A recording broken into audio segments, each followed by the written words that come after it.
our presenting the session for today. Today's session will be a little long, so I'll try to minimize the time as much as I can, so we will finish as early as possible. Right. From last time session, we were talking about the computer system organization. So, and we said that its computer is organized in this diagram. Okay, so we have the system bus. Okay, so the system bus through which the data and instructions are communicated. It passes through the buses, through the controllers to the I/O devices. The CPU is executing these instructions, and the memory is saving these instructions and data. So all data and instructions are inside the memory. Instructions and data from operating system, instructions and data from applications, etc.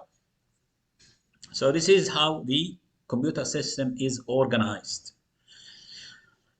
Today we try to talk about how the operating system or the computer system, how does it operate?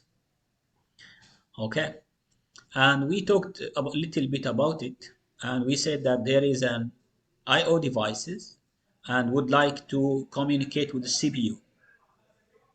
And we said about that also there is some kind of a buffer inside every device controller. So, and also we said that there is something called device driver. Device driver. So some of you get confused. Okay, what is a device driver and what is a device controller? It is very simple. I will focus also in this example to give you a better understanding. The device driver is a software and the device controller is a hardware, right?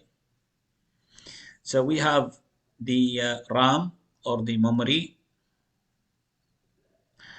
Okay, inside the memory we have the device or the device's drivers. So maybe we have device driver 1. This is for example, the keyboard.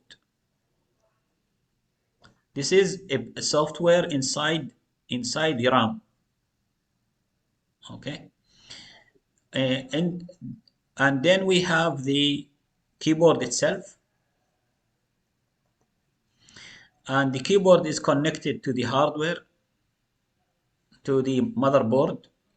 Sorry, the handwriting is very bad. But anyhow, like it. Okay, so we have this motherboard here, the motherboard. Okay, inside the motherboard here there is some device. This small device is called a device controller. So it's on the motherboard. So the bus will reach here, and for sure we have the CPU here. So the bus communicate through the device, right? And we have the RAM.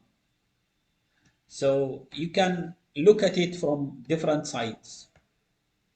So this is hardware, this is a hardware, this is hardware. Okay, now the memory also is somewhere here in the motherboard. This is the RAM. Okay, the RAM. If we zoom the RAM, if we want to zoom the RAM and see what is inside the RAM, okay, so it is this area inside the RAM. Inside the RAM, you have the device driver and you have the OS somewhere there also, and any applications also in the RAM. So all of these kind of things are running inside the RAM. So the bottom line here is that the device driver is a software. Okay, the device controller is a hardware. Right? This is the bottom line of it. Right? Now suppose we have a piece of hardware like this one. This is like the motherboard here, the green one.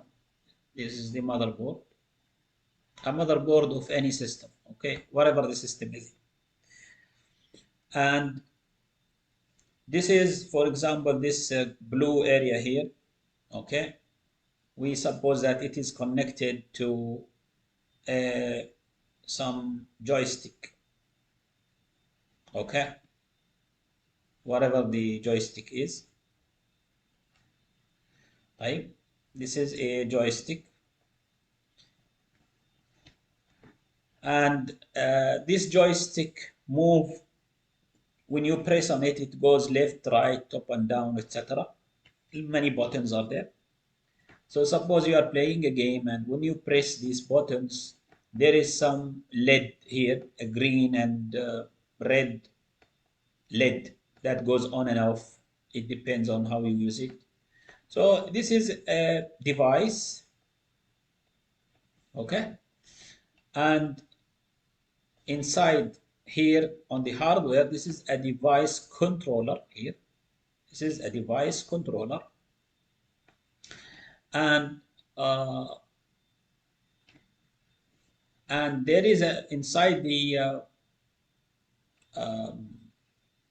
and we want to use this device and send instructions to the CPU.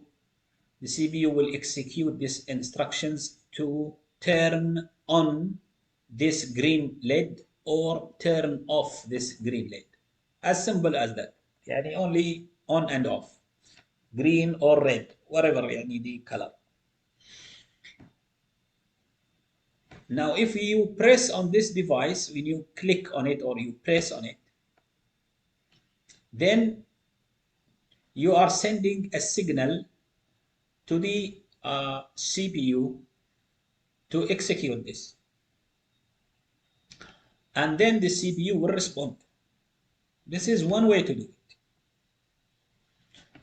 So the CPU will stay ideal. The CPU stay ideal. Ideal means he do nothing, okay, until he receives the request from the joystick, okay. The second way to do it is that the CPU send signal to the device and check, do you have a new request or no? So the CPU is not ideal. He is busy all the time sending requests to the device. Are you ready? Do you have any new instructions or not? So this is the two methods or approaches that the CPU use. The first one, this when the CPU is idle, doing nothing, and wait for the device to interrupt him. This is, we call it interrupt. This interrupt. The second way, we call it pulling. We call it pulling. In order to understand this scenario, imagine this guy here. This is the CPU. Imagine this guy is the CPU, and he is, and there is a phone here, and the phone here represents the device. We have any device, keyboard, mouse, printer, whatever. Just imagine that this guy, every second or every fraction of a second, he pick up the phone and check, is there a call coming or there's no call coming? Is there anyone on the phone would like to call me or talk to me, or no one is there? So this scenario or this method is called pulling. This is one way to do it. The other way to do it is that the CPU, this guy will not do anything. He will not pick the phone until he is interrupted by a ring. So there is a ring. When the telephone rings, then the CPU or this guy catch the call or pick up the call. So this is the called interrupt. In the same logic, uh, uh, it happens inside the computer. So the devices, the input-output devices, they interrupt the CPU with their requests. And this is what is happening inside the computer.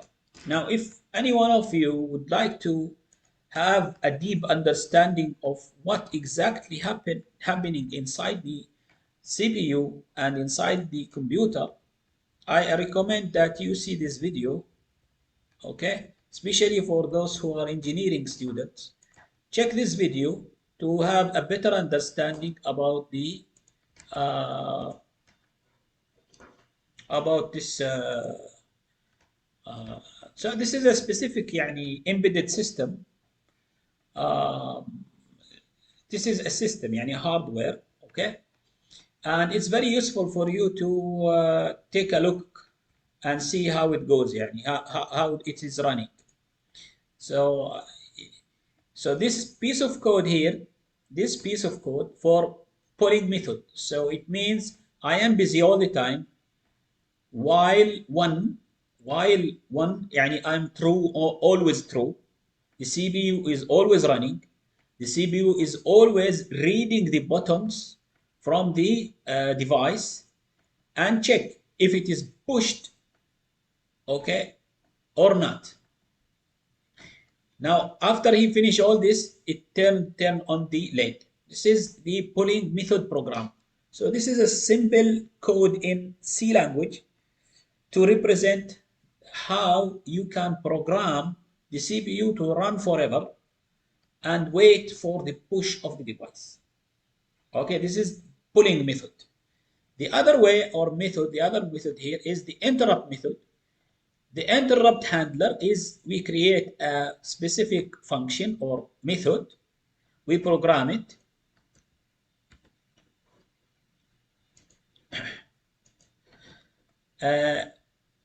if there is an interrupt, it means if there is a request from the device, then we turn on the LED. Other than this, nothing will happen. Okay, so this is the two ways simple program. You can use it in C language to program the two behaviors or the two methods. So any one of you would like to see this video, it will give you exactly how the memory is how the memory is distributed and used for different hardware components. Okay, and then from there you can understand better what is a stack and what is a heap, you know, to have a better understanding how the RAM is utilized and how there's, you see here, there are fractions of gigas for the whole RAM and how the memory is reserved. Okay, it's very useful video, and also it will show you how the this architecture is utilizing all of these interrupts service routines inside it. It is more little technical, but it really very practical. Yeah. If one of you would like to have an idea about how it is working, and this is a simple, this is an example hardware. You can have a lot of such videos on the internet and to realize how the things are working inside the memory with the CPU. You can take a look of it optionally, يعني, just to have a better idea about what is inside the computer. طيب. Uh, so the operating system preserve the state of the CPU by storing the registers and the program counter. What does that mean? The inside the memory, as I said, that there is the operating system is loaded inside the RAM. Now the CPU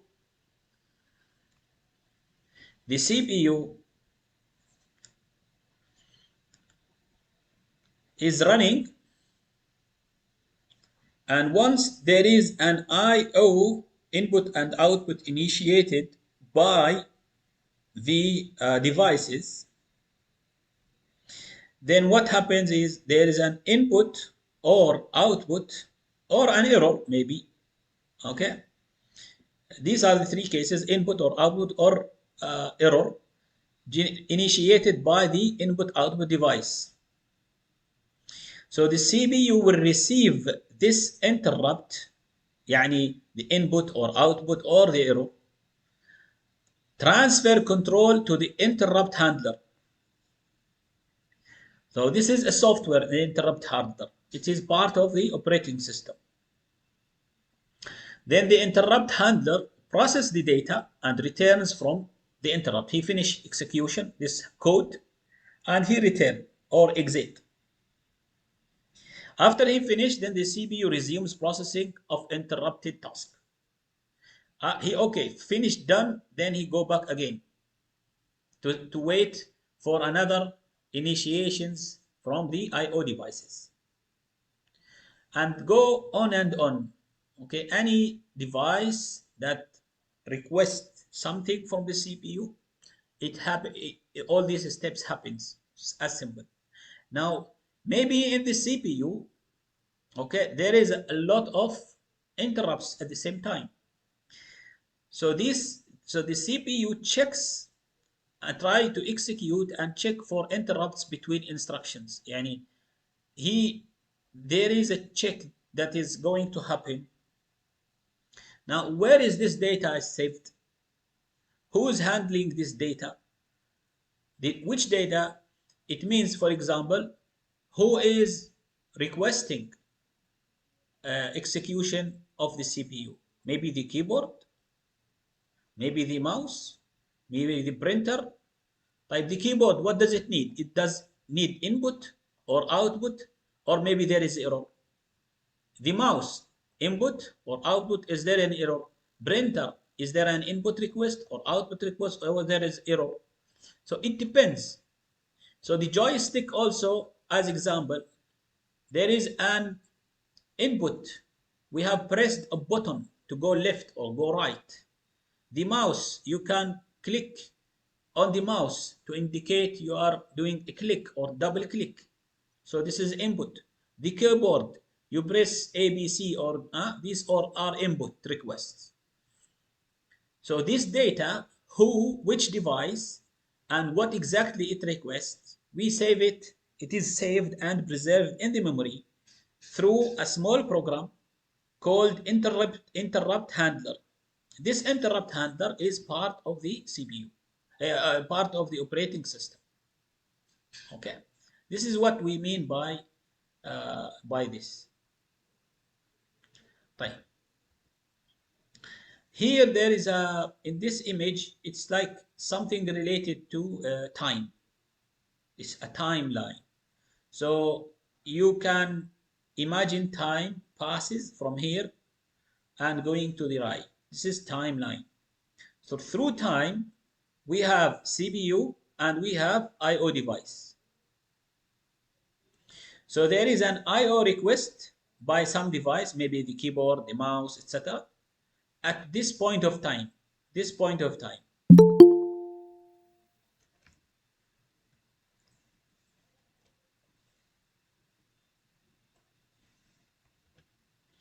So at this point of time, we have a request and IO request.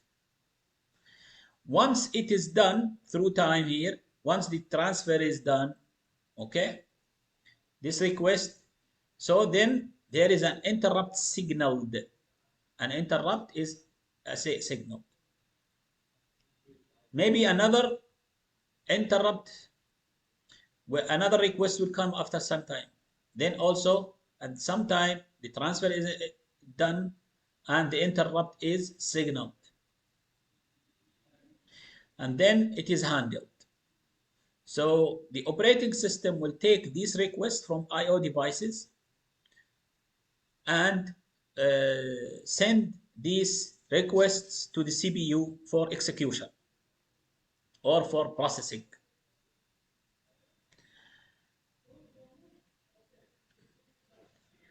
This is the simple mode of it. Maybe some of you will say, okay, what type of requests might be there? What might be an example, real example? A simple example, I give you this video, so you can see it later. طيب. This is another video here. I have it for the what's happening inside the system. Also, if you remember the kernel and the mode and the user mode, this will give you also a better understanding how it is working between the user mode and the kernel mode. But anyhow, I want to mention these things here. Yeah. Suppose an example. Suppose we have an example. Writing a simple program. We have a program in C language, for example, you created. And the purpose of this program is to read data from one file and copy the data from this file to another file. So you have your file, for example, it's a video file or it's a text file, document, PowerPoint file, whatever. You want to copy the content of this file to another file. And that file might be blank, nothing is there.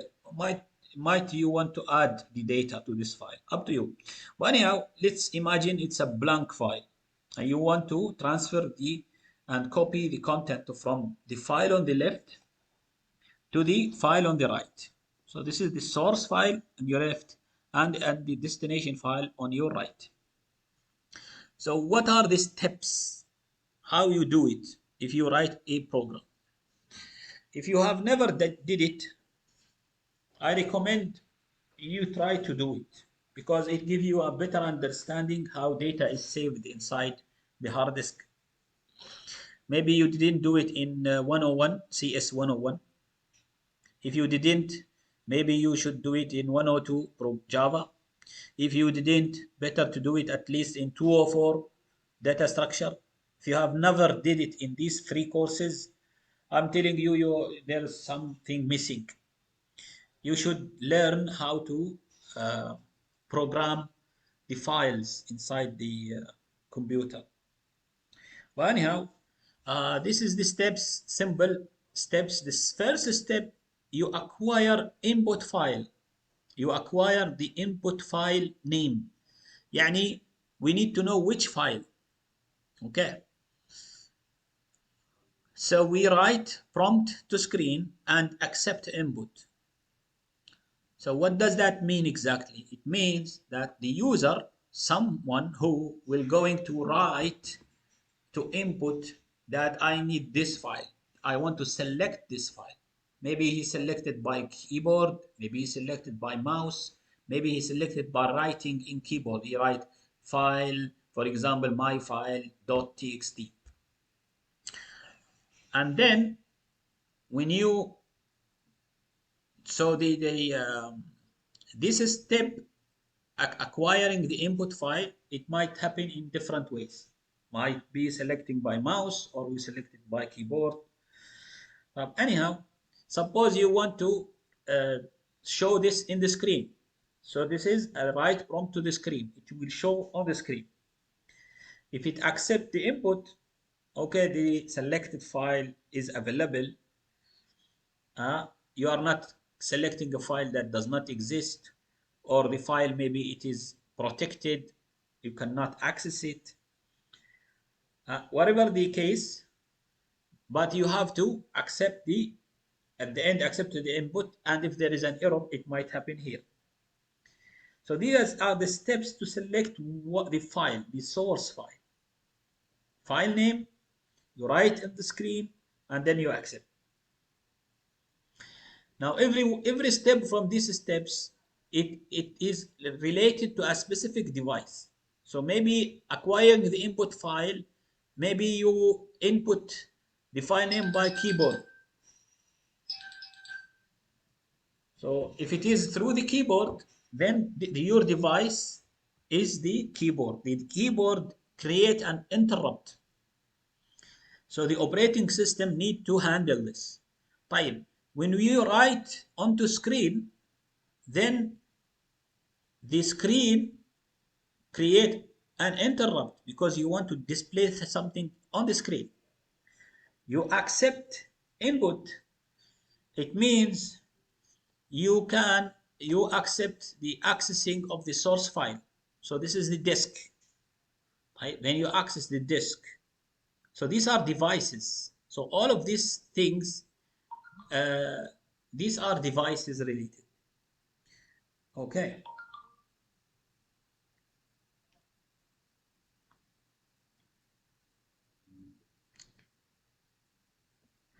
طيب.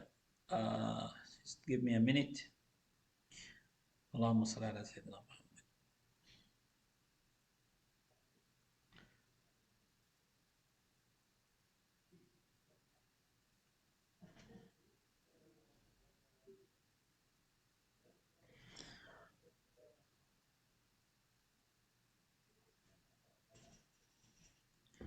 طيب.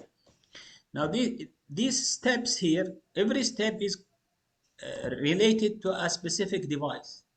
طيب, if you go to the other side now, I want to acquire the output file. Okay, so I have to connect with the disk. I have to write the prompt to screen. Okay, this is another device. I have to accept input.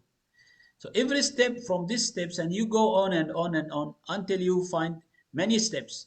We open the file name. So this is a request to the file on the disk. If the file does not exist, abort. This is an interrupt. Okay, this is error. Create output file. This is you create an interrupt with the disk. If the file exists, abort. This is another error. And why we abort? Abort يعني exit. Why we exit if the file exists? We cannot overwrite a file. We don't want to overwrite the data into a current file, a current that exists. This is up to you as a programmer, but in some cases you want to overwrite the file content. But anyhow, this is only an example. And then once the two files are available, the source and the destination files both are available, everything is okay, you read from the input file and then you write to the output file, line by line or word by word. And you have a loop here. You repeat these interrupts, you repeat these steps until you close the file. After you finish, you write a completion message to the screen and then you terminate normally. So this is a simple program that you can create a program like this in C language or in Java or whatever, but you will do the same steps. Every step, it needs a specific handling of interrupts. The operating system is doing this. طيب. So you take a look at this video also. It is useful to have an idea about how things are working. So I will share with you this link and the other link on the chat. So just give a look, see these links. I think, inshallah, it's useful for you to better understanding what is happening inside the computer. طيب.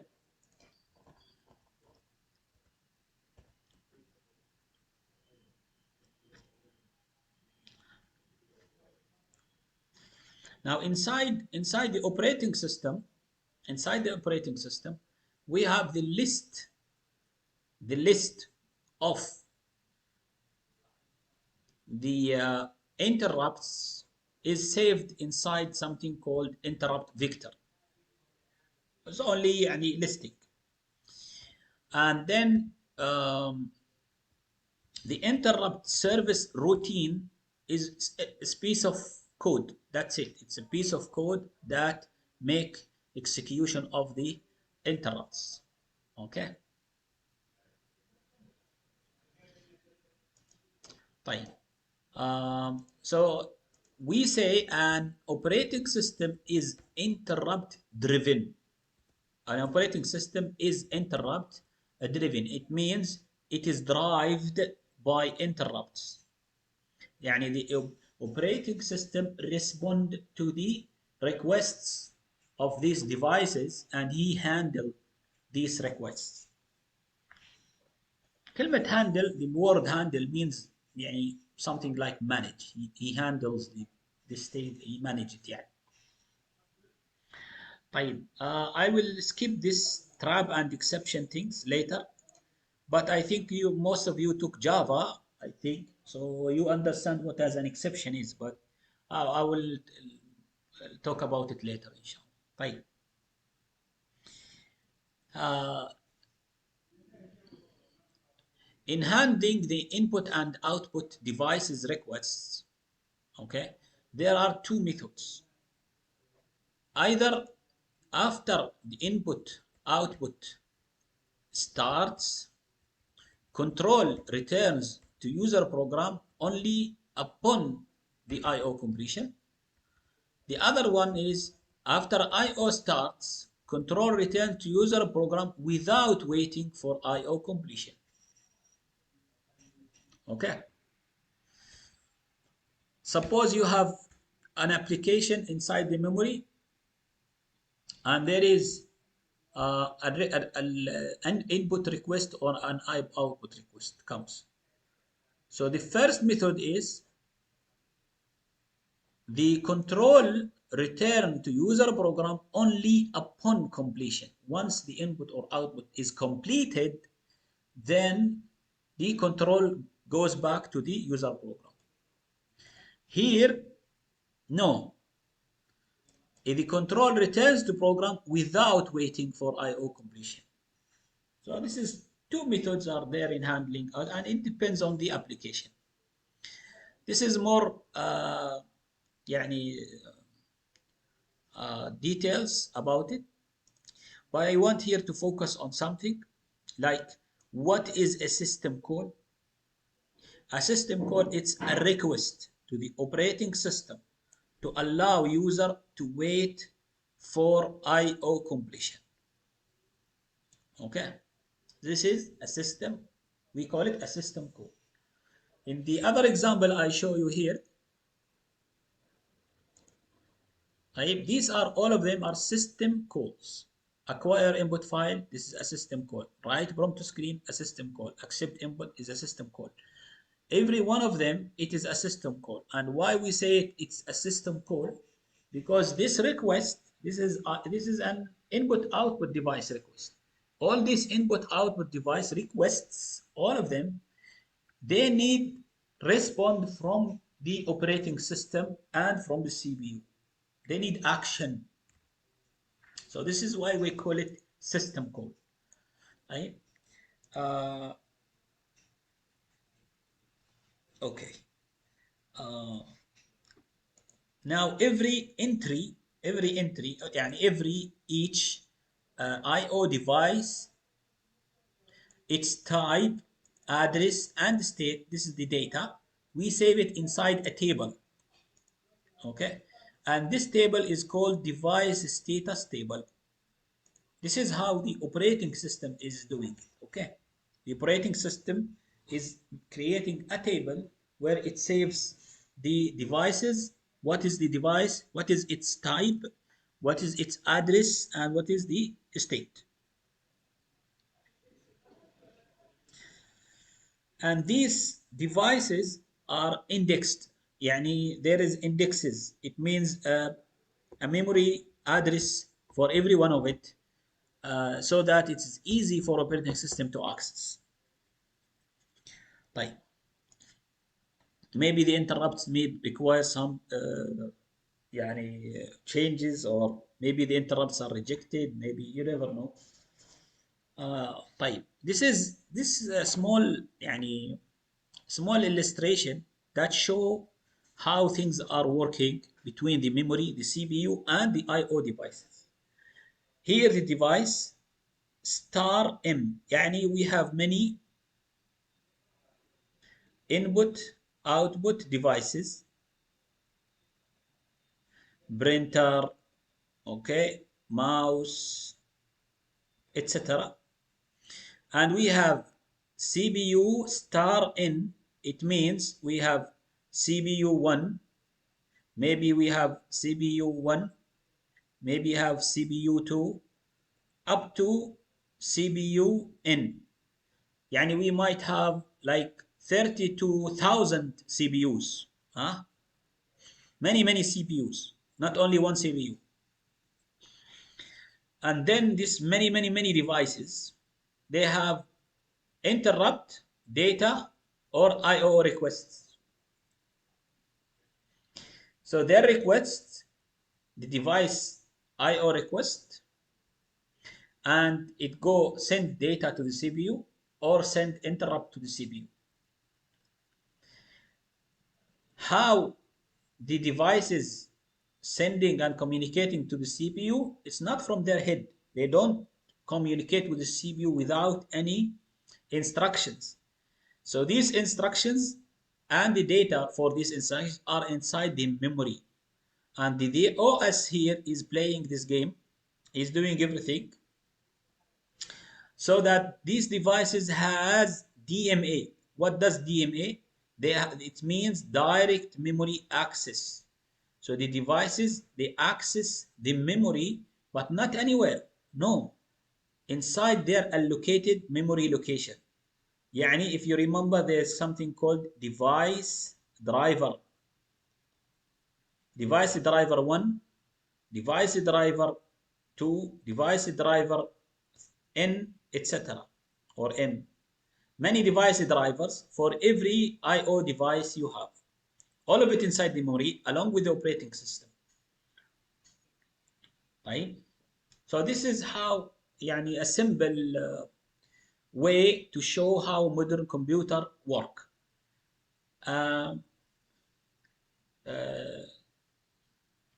I think there is some terminologies, you find it in the marketplace. If you go to Jarir or you want to purchase a computer, something they say you have a dual core. Dual core, it means two CPUs, two CPUs. Sometimes they say quad. I think this quad is meant for CPU, okay, at a time. So the modern computers, nowadays, if you go and purchase computers, you find mobiles, you find laptops, PCs, they have many CPUs already, 4 or 8 or whatever, okay? So many CPUs are there available. In the servers, you might have 16 CPU, 32 CPU, thousands of CPUs.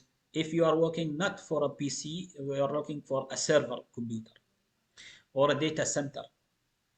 And for your information, just to understand how much we have something called Shaheen supercomputer.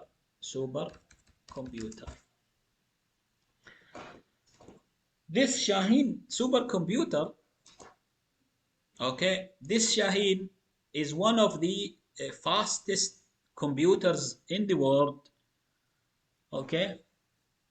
The top 500 list, top 500 most fastest computers. This is from 2005 data, 2015. It was from the top 500 fastest computers worldwide. It is available in King Abdullah City for Science and Technology, or King Abdullah University for Science and Technology in Rabigh, very close from here. Okay, so this supercomputer is there. Okay, if you have a chance to go and visit this big server, this is a super computer, and it has the firstly they at the beginning they use it in 2015. Okay, and here they are writing a lot of details about it. So here they are writing uh, how many processors they are using. Okay, and if you notice here the number 197,000 uh, around 100 عفوا اي نعم 197,000 or more cores هذه mean CPUs. Okay, this is a very large number of CPUs running at the same time. Okay, how much memory they are using? They are using more than 790 terabyte. Okay, and you can check here how many also storage, how many disk for storage they are using. They are using more than 5,988. Okay, disks. Every disk of them is 4 terabyte. Imagine how much is it. You can try to take a look about all these technical details, especially those students from engineering. Okay, it's very nice for you to understand these technical details of servers. The students from computer science, okay, it is good for you to understand the architecture of supercomputers in order to program it. So there is something called parallel programming. Parallel programming. So it's very important aspect of how to program servers. In our course here also we will take little introduction about this in the lab. Also you will understand how to code these kind of things if you have multiple processes, etc. But it's only basics. So you can take more advanced courses on your own in order to specialize yourself on supercomputing. Supercomputing. Okay, computing, sorry. Supercomputing. This is from a software side, supercomputing. Also, there's a lot of mathematics in this. Okay, some of you might be interested in something called big data, or artificial intelligence. But these areas, it really require from you more than what you study in the college. You must take extra steps. Go and understand and study, take courses in specific technology, like Shaheen, for example. Go and check, okay, Shaheen, from where did they purchase this big computer? From which company? Okay, then you go to that company website, and I'm not sure, I forgot which company they used, HP or IBM or Dell, I don't know, HP maybe. No, anyhow, you can check it out and then go to that company and try to take courses from there. Okay, it will be advanced courses for you. Maybe you lack a lot of understanding of some things. No worries, take more courses. If you want to really work on these advanced technologies, it will open for you a very nice career path, uh, different career path, and also very rewarding. Yeah, good salary scales, mashallah. Uh, it's a really interesting and challenging type of jobs, and this is the future. يعني, uh, everything now is focusing on creating more and more centralized servers. طيب, especially with the artificial intelligence, these areas, artificial intelligence, for example, it's more like mathematics. In order to really understand AI, you need a lot of mathematics. You need to understand mathematics and statistics, big data, the same thing, mathematics and statistics, more than computer, more than programming. Right? So these kind of concepts, they're really important. And our study program in the college does not cover a lot of statistics and mathematics. So you need to be aware from that from now. Right, good luck for you and everyone. Anyhow, okay, I'll continue uh, about the operations, operating system operations. Okay. Um, طيب, we talked about this the operations. طيب. Okay.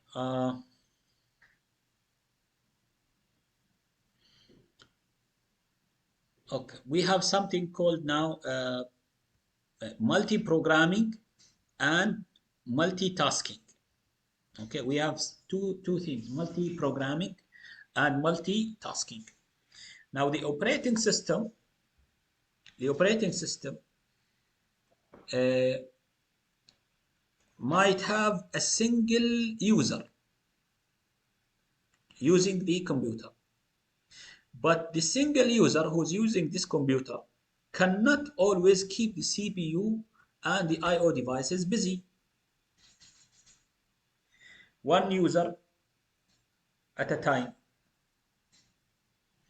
So multi-programming organizes the jobs, whatever required, يعني the code, the programs, the data. So the CPU always has one to execute. يعني keep the CPU busy. This is the point. So the operating system will schedule the jobs, the codes, in order to keep the CPU busy, executing every one. But the CPU is very, very, very fast. It's very fast, faster than the memory, faster than the RAM. And the RAM is much, much faster than the disk. Okay, remember this, okay? So I make scheduling, okay? And then when the job has to wait, the OS switches to another job. Take the job, send it to the CPU. While the CPU is busy doing this job, executing, okay, I will schedule another one for him. So this is the concept of multi-programming. Now, what does batch system mean? A batch, it's like a group. I group the jobs, I group the codes, I group the programs, the applications, and what they request from the uh, system. I group them and I put them on schedule. Okay. And then I will give them to the CPU for execution one at a time. So multi-program. And the other thing is we have multitasking, and we and also called time sharing. So this is also a group of jobs. We group it together. Okay. But what happens is that the CPU switches jobs so frequently that the user can interact with each job while it is running. So it is more like interactive computing. Interactive computing. Right? So you can imagine it like this. Okay, the CPU is here. And in the RAM, we have many codes. This is code number 1 or program 1, program 2, program 3, etc. Enter program number in whatever. And the CPU go and execute here something. From here it receives little instructions, and then it finishes, it go here, and then here finishes, go here, and finishes, and then go here, and keep doing it all the time. And so it switches between jobs, P1, then B2, then B3, and then B4, and again B1, B2, B3, B4, and so forth. So it switches jobs so frequently. So the response time, in order to respond to any job, is less than 1 second. Each user has at least one program execution in memory. So this program, for example, this and this program is from user 1. This is from user 2. Okay. This is from user 3. So we have many users trying to execute many jobs, and we have this CPU here. So the CPU have to share time in order to serve many users and many tasks. So this is, they call it multitasking. So it is it's doing many multiple tasks. So if several jobs ready to run at the same time, then this is a CPU scheduling. This is CPU scheduling. Suppose the process does not fit in memory, what will happen? Okay, I want to uh, process this, but it does not fit in memory. So what do? We swap. We move them in and out. Okay, I remove this P1 from RAM. P1, for example, I remove it from RAM. Okay, I might put it inside the disk temporarily, and then I return it back into RAM. And this is happening especially in Windows. يعني if you check uh, in Windows, Microsoft Windows, there is something called virtual memory. I think virtual,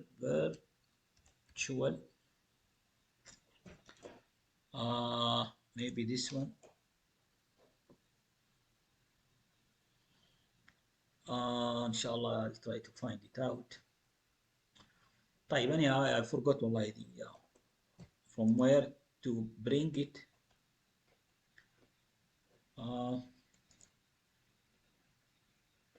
System, advanced system settings. Yeah, I think here. طيب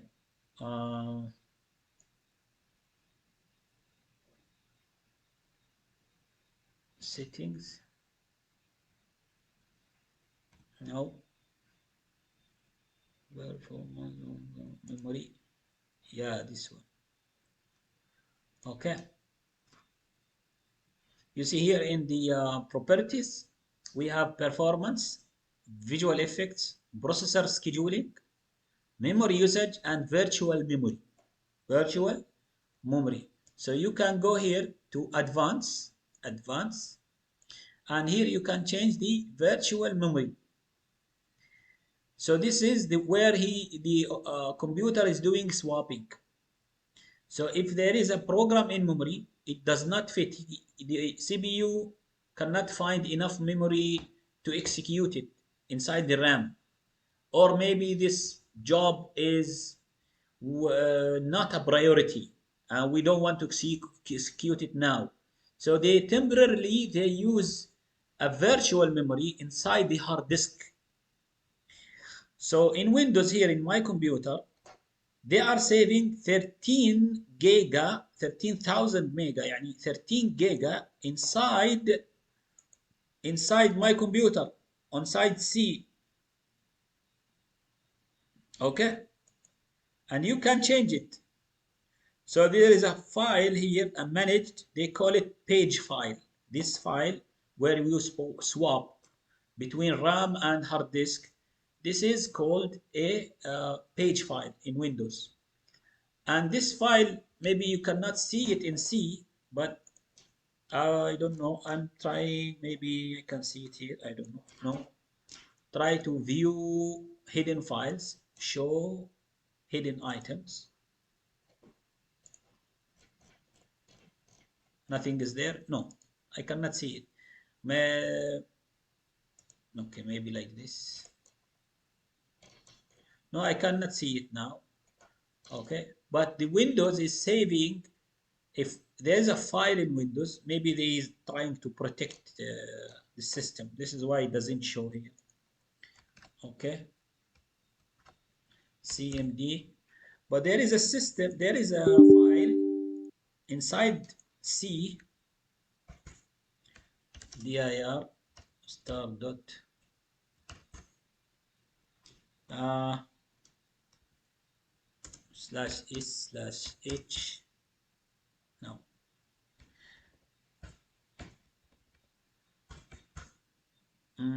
it's not clear for me where, but they are saving this file somewhere in Windows.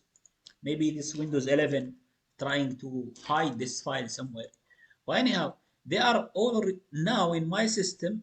There is 13 giga allocated as virtual memory. You try go and search this if you'd like. So this is a virtual memory. It's and this 13 giga on my hard disk is very slow. It's very slow.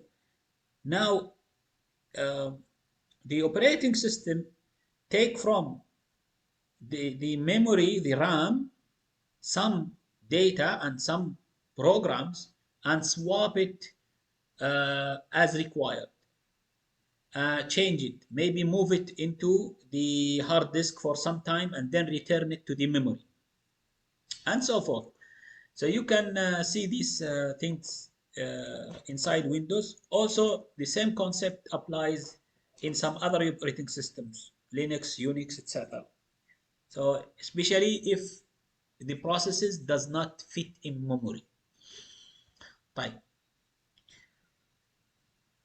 This is a layout, just a simple illustration of multi-programmed system. So you have the operating system here at the top and any processes there, like 4 processes, for example, they are running at the same time in memory.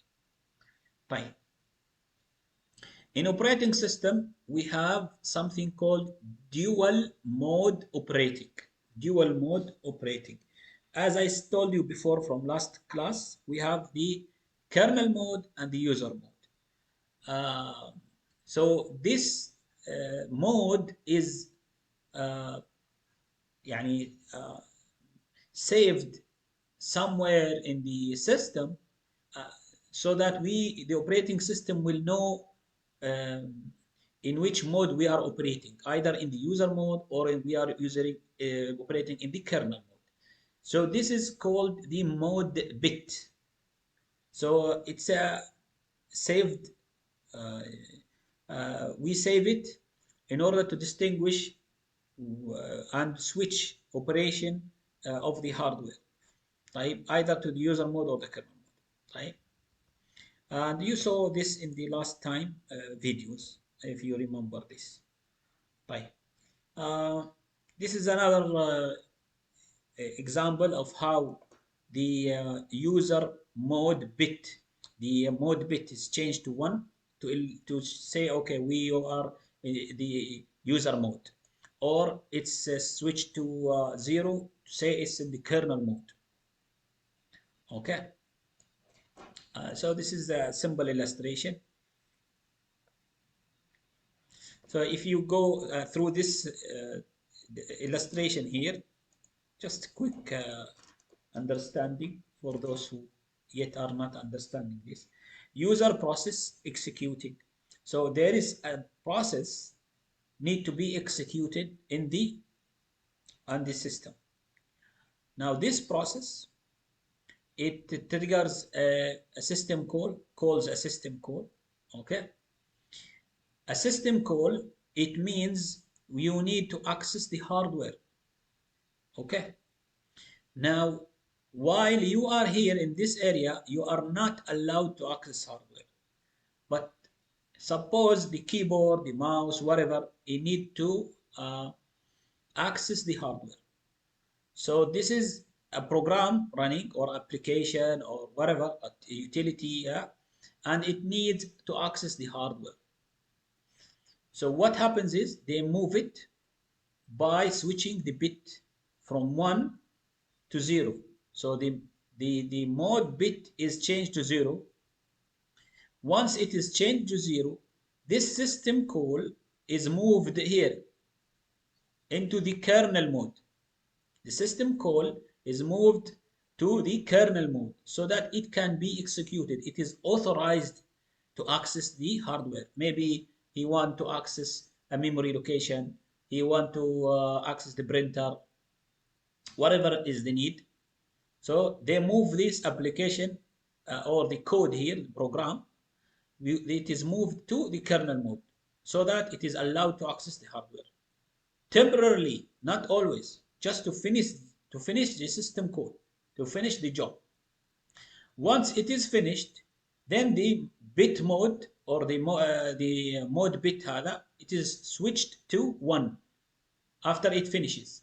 Once it finished to 1, this system call again it returns to the user processes, right? To user process. So this is how it is managed. So this is all happen inside the RAM, inside the RAM.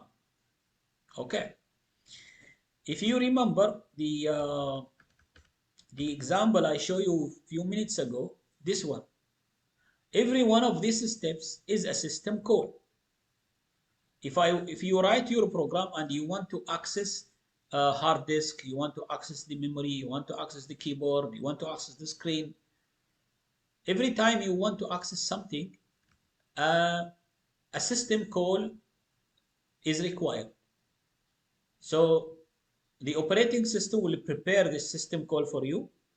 Then it is switched to the kernel mode. Okay. After you finish execution, you access the hardware you want, the device you want, whatever device. Then it is switched to from 0 to 1, and then you return. It's returned back. It is returned back to the user mode.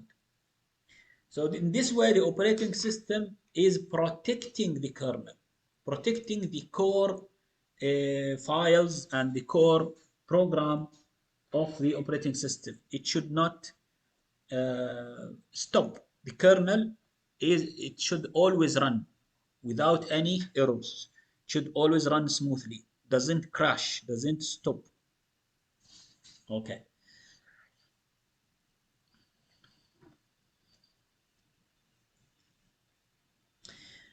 If you took 201, CS201 or CSE201, digital design. If you remember in digital design, there was the timer or the clock. If you remember, there are flip-flops, and the flip-flop goes through the time here. Okay, and you say there is a clock, CLKD, you're right, and the flip-flop. And you say, okay, there is a time like 0, 1, 2, etc. And then the signal goes up and down, and then up and down. So this is 0, 1, 0, 1, 0, 0, 0. It keeps on like this. Right? So the same thing, this is hardware of the computer. So the operating system and the CPU, they are clocked. There is a counter is there so that it keep the time. Okay. So every time, if the timer to prevent infinite loop or process hacking resources. And this timer is set to interrupt the computer after some time period and keeps a counter that is decremented by the physical clock. So there is a clock inside the computer. And I remember the old computers, there was a battery for the clock inside the computer. But nowadays, I doubt there are batteries. طيب, operating system set the counter When counter is zero generate, when counter zero generate and interrupt. So there is a يعني counting down until zero. So there is this is how they allocate time for any process or any uh, execution need to be done by the CPU. So everything is scheduled according to a time allocated to it. So the operating system specify how much time is allocated for every interrupt. طيب. How much time now? 3:30. Okay. طيب. We have some time. Okay, we can cover this. طيب. I will cover the storage structure now. Okay, we talked about the interrupts, the CPU, the RAM, but there is some more generic view of storage, how we save data. Okay, so storage simply means saving data. Saving data. And sometimes the data means يعني not only static data, but it might be, the data might be a code, a program. The data might be numbers, might be strings, okay, might be images. Okay, so the data means many things. So storage structure, so where and how we save things inside the computer. So in the main memory only large storage media that the CPU can access directly. So main memory means, I said this before, we mentioned the RAM. So it's random access, it's volatile. It volatile يعني it can vary. It can vary. And if you turn off the computer, okay, it is not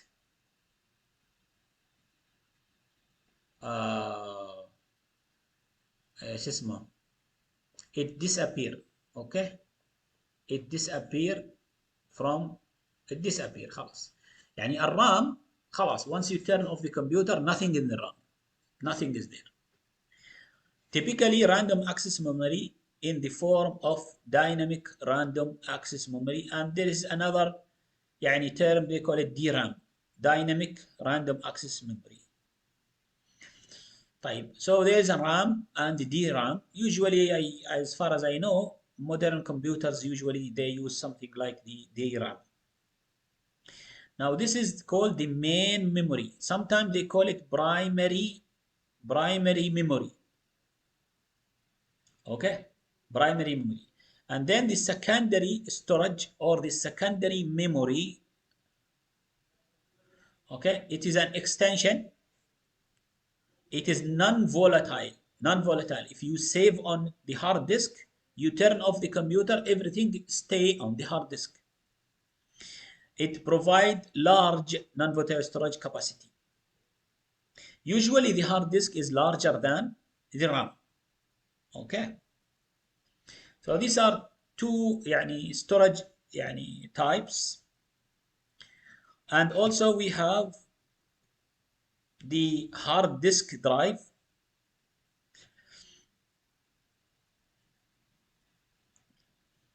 The hard disk is divided into tracks and sectors, and it has its own controllers. Non-volatile memory devices that is faster than hard disks. Okay, it's available also.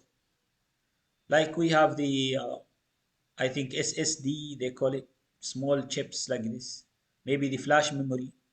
Okay, so this is non-volatile memory type. So these are different types of storages available.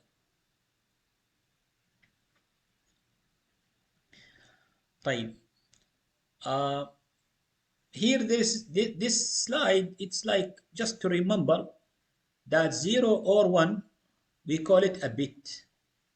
طيب, and if you have 1 2 3 4 5 6 7 8, this is called a byte. طيب, this is called a byte. Now if you have 0 1 0 1 0 1 0 1 0 1 1 1 like this, if you have 64 bit, 64 bit, a 64 bit, they call it a register. Okay, they call it a register. If you go more than this, if you have 1024 bit, this is called a kilo bit. Kilobit, not kilobyte, huh? But this is not common in storage. This is common in internet speed, okay, using the bit. But in storage, we say kilobytes. So we have a kilobyte, which is 1024 bytes equal 1 kilobyte. And then 1024 kilobyte equals 1 megabyte. And I think most of you know this. And then the things that most common nowadays you say about the giga. So a 1024 uh, megabyte equal 1 gigabyte. 1024 gigabyte equals 1 terabyte.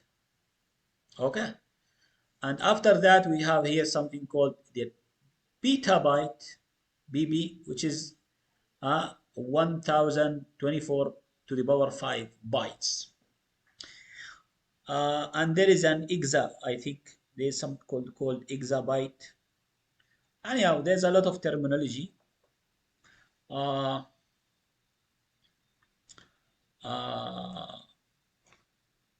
and there is how much data on the internet. Okay, this is just a quick question on the internet. They will say that there's over 5 billion gigabytes of data. Okay, 5 billion gigabytes. Right? Here, this website, if you see something, they say the amount of data on the internet hit 64 zettabytes. Okay, so you can go and Google better and see what is a zettabyte now. Okay, so it's not only a giga or okay, so there is more in storage than the petabyte even nowadays. Okay, so there's a very huge amount of data there on the internet. طيب. The storage hierarchy, yeah, this one. As I said, there's a register 64 byte. Larger than, okay, the register, we have the cache. Larger than the cache, we have memory. So all these types we have here, we call it primary storage. And they are very faster. They are very fast, but still the CPU is faster. The CPU is faster.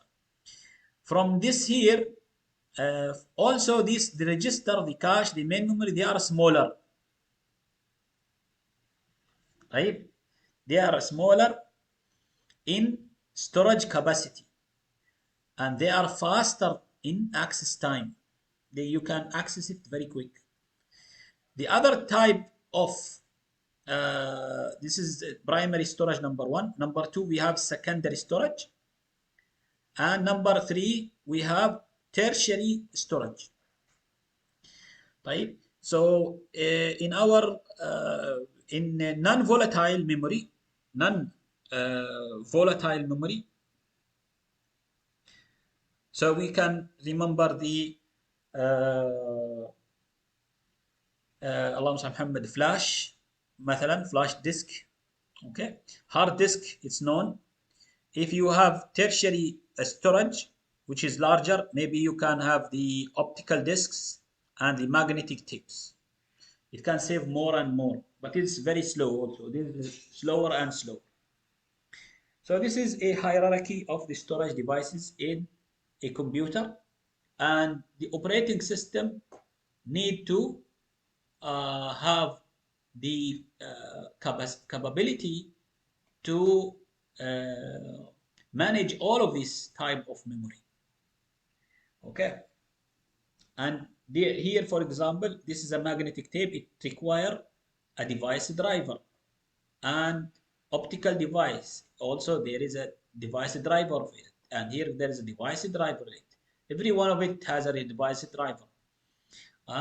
And the operating system need to manage all of these kind of things. The cache here, the cache, it's available on where if you remember the cache, most of the caches, every IO device, it has a cache inside it, right?